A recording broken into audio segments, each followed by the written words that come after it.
Whenever anybody says to me, Cliff, it doesn't matter what you believe, just as long as you're sincere. Cliffe responds to a common misconception regarding sincere religion compared to biblical faith.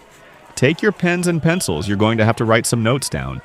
We are all called to do the Great Commission. I have a strong disagreement with them. The validity of faith is not determined by sincerity or genuineness. Rather, the validity of faith is determined by the validity of the object of your faith. If my boy is sick and dying, and I go into the bathroom and pull a bottle of what I think is medicine out of the medicine chest, if I sincerely believe that the contents of this bottle will heal my boy, if in reality the contents of that bottle is poison instead of medicine, I don't care how sincerely I believe that the contents of this bottle will heal my son. If I give the contents of that bottle to my son, he will get worse. He will not improve. Just because someone sincerely believes something does not make it true. Now, what is so sad in our culture is we have overreacted to religious fanatics. And we have said, all right, see those religious fanatics there? The real key is tolerance. And so, because we don't want to be like those religious fanatics, because we want to be tolerant, we have concluded that when it comes to religion, truth does not matter. What matters is sincerity. Just be a nice guy, will you? Just be a fairly emotionally balanced guy. Don't get like those religious fanatics. Now, I deplore religious fanaticism. I am embarrassed by the Crusades, the Inquisition, the Salem witch trials. But just because there are religious fanatics around does not mean that I'm going to throw out truth and say, well, I don't really care what you believe, just be sincere, just be a nice guy.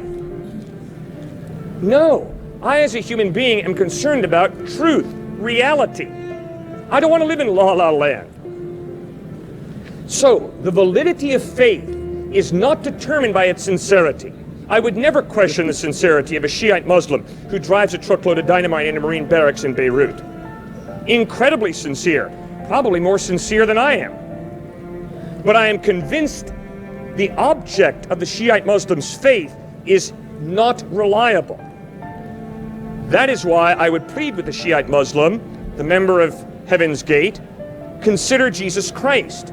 Why? Because the evidence is that Jesus Christ is more reliable than these other options. But that Christianity is more valid than other religions because the evidence points to it being true. But then how can you have faith in it? Okay, good. First point. A little boy once said, faith is believing what you know to be a lie. That is totally false. That's bad faith. Someone else has said to me, Cliff, faith is believing even though there's no evidence. No, that's not good faith, that's gullibility. That's blind faith. Faith, for me, I hope for all of us, is believing based on evidence. But the evidence takes me so far, and the evidence stops, and that's where faith takes over. Example. I don't know this guy real well, but I do know him a little. The reason I trust him with my wallet is because the evidence is he's a reliable guy. There have been people out here this week that I would never do what I just did to him. Why?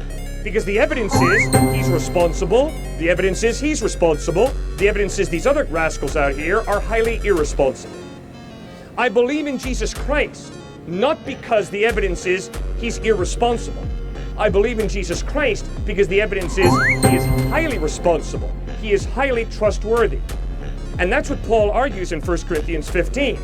Paul argues, if Jesus Christ is not risen from the dead, we're fools for believing in him. How would you respond to, how do you have faith if you have evidence? All right, here are my notes. 1. Having faith in someone reliable as Jesus is sufficient. 2.